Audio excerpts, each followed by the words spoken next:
We have a serious problem with our expectations of God.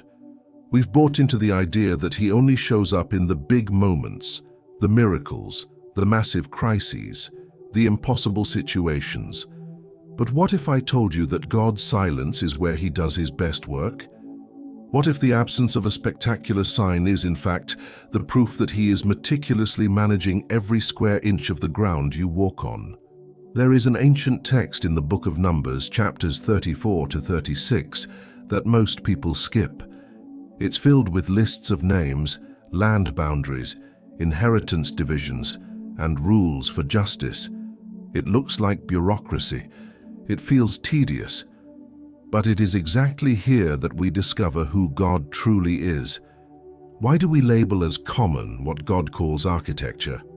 Our minds collapse in chaos, and anxiety is born the moment we lose sight of our boundaries. In Numbers, God isn't just handing out land. He is establishing security. He understands that for your soul to truly flourish, you require order. Mental peace doesn't just come from a sudden miracle.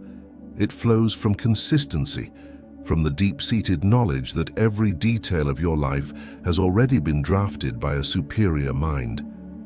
We tend to chase God when everything is falling apart, but we rarely notice Him when life is being built bit by bit, brick by brick. He is in that practical decision you made today, in that tough conversation about boundaries, and in the daily responsibilities that no one sees you fulfilling.